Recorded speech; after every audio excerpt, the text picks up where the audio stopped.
প্রতিদিনের হেসেলে আপনাদের সবাইকে স্বাগত। আজকে কেক করব।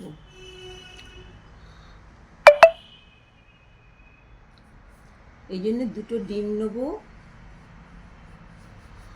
আর ময়দা, বেকিং পাউডার, বেকিং সোডা আর চিনিকে গুঁড়ো করে নিয়েছি। এটাকে ভালো করে পেস্ট করতে হবে ডিমের সঙ্গে। হ্যান্ড মিক্সেই পেস্ট করবো আমি এটা।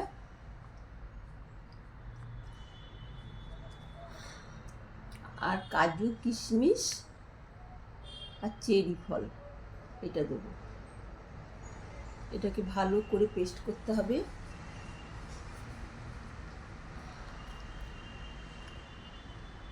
এইবারে সাদা তেল দিলাম।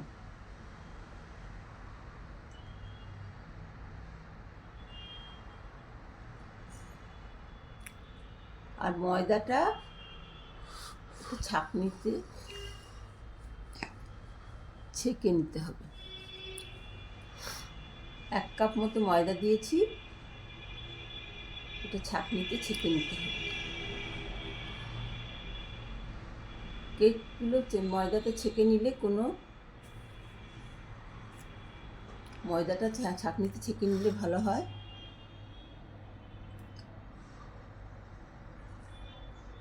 এবারে ভালো করে পেস্ট করতে হবে।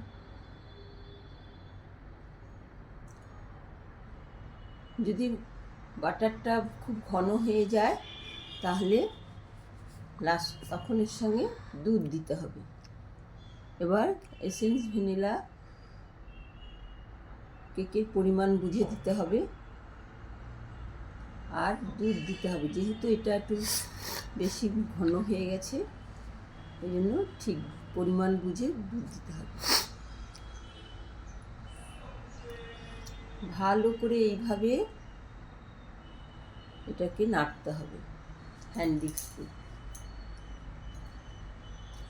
আমি এই কেকের মধ্যে দিয়েছি চিনেবাদামকে ভেজে একটু গুঁড়ো করে আর একটু দুধ, একটু গুঁড়ো দুধ। এগুলো সব দিয়ে করলে কেকের টেস্টটা খুব সুন্দর হয়। দুধ না দিলেও হয়, কিন্তু দুধ দিলে ভালো হয়। এটা একরকমভাবে করছি। আর একটুখানি 2 চামচ মতো কর্নফ্লাওয়ার দিয়েছি।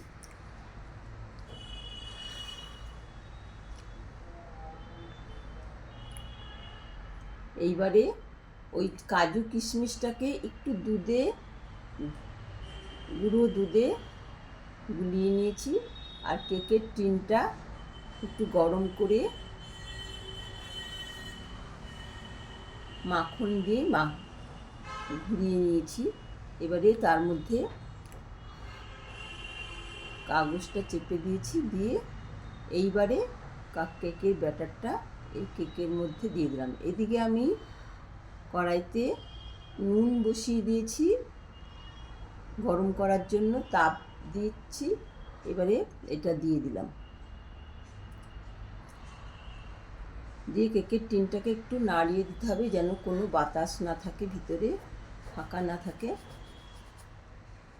এইভাবে নাড়িয়ে দিতে হবে।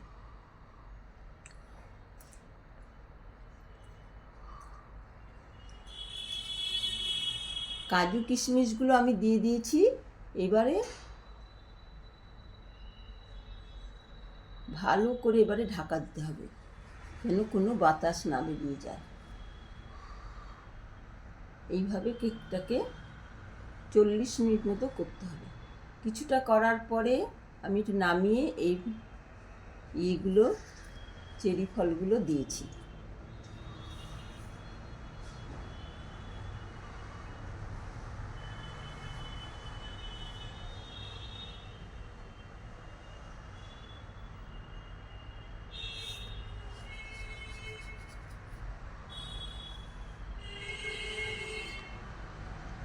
চল্লিশ মিনিট মতো এটাকে করতে হবে।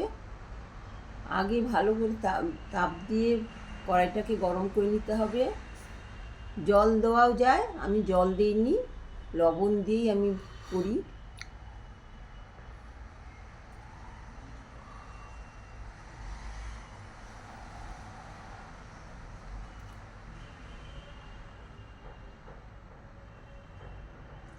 এইভাবে চেরি ফলগুলো সাজিয়ে দিতে হবে।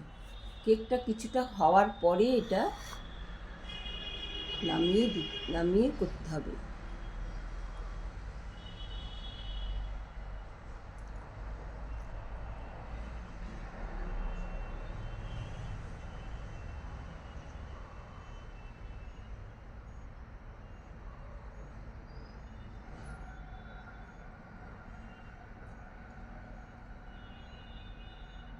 এভাবে ঢাকা দিয়ে